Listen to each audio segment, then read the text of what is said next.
So this is part one. This is a bit of a trek, and basically it's a little different because this is kind of a trip of two parts. Because the first part is to visit places that one of my relations, which I just found out about, was from, and where he eventually ended up. Um, and the first one's a little village in Poland. And that village is just on the screen here, the name, which I don't want to pronounce it incorrectly, but it's a small village in Poland with the village of exactly the same name in the Ukraine. And the actual story behind it was that they had to move from the village in the Ukraine and set up a brand new village in Poland with the same name. Now, this village is probably only about 400 people live there. It's tiny. It's half a dozen houses. It's in literally the middle of nowhere. But the link is one of my relations actually came from this village and ended up in Auschwitz. So this is what I'm going to do. I'm going to do a single trip, not a single trip, but a single ride all the way through from Cambridge to Auschwitz and Birkenau, which is about 1,150 miles. My first stop is this village, and it's literally just a shade under 1,000 miles away now.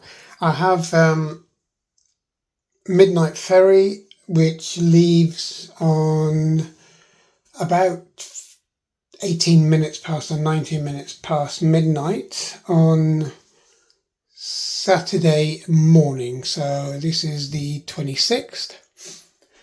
And by late evening on the 26th, because obviously I've got to travel down to Dover to get the ferry, so I will be leaving literally on the 25th at around about 7 or 8 o'clock at night to get to Dover to get the ferry across, and then hopefully I will be in Auschwitz or Auschwitz-Birkenau within 24 hours. So my first stop is literally 22-ish hours away, which is just under 1,000 miles. Or that's Google Maps 1,000 miles, but on Google Maps 950 miles rather.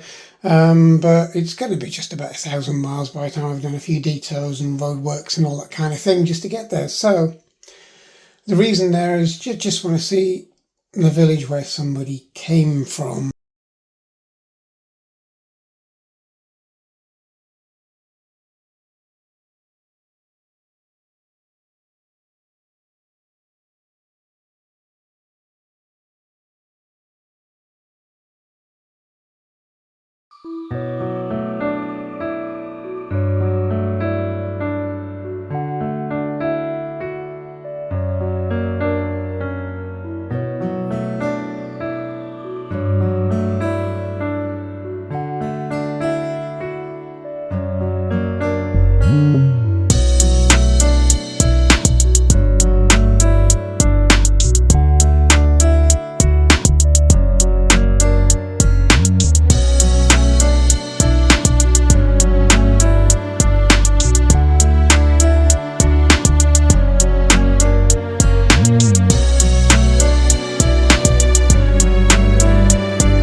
Okay, so today I went to Auschwitz, and it was really good. Not really good in a kind of happy, jolly way, but really good into a really informative day.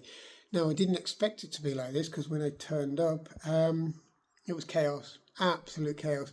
Nobody knew what they were doing, where they were going, where to store your bags, if you're allowed to take photographs, if you're allowed to have your locker there, where the lockers were to put your stuff in, how to check in, and the list goes on and on and on. And it was absolute farce. But then once you got your groups assigned, things started to change, which was really good. So it was really good simply because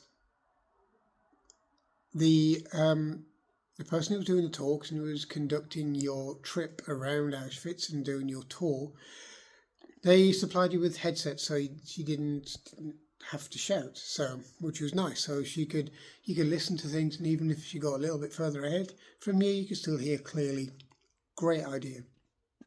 So went around, visited all of the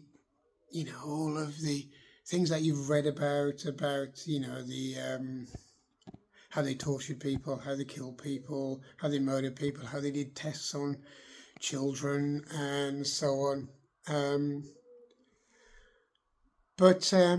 Yeah, it was a bit of an eye-opener. The grounds look fantastic, and they wouldn't have looked like that. The buildings would have been the same.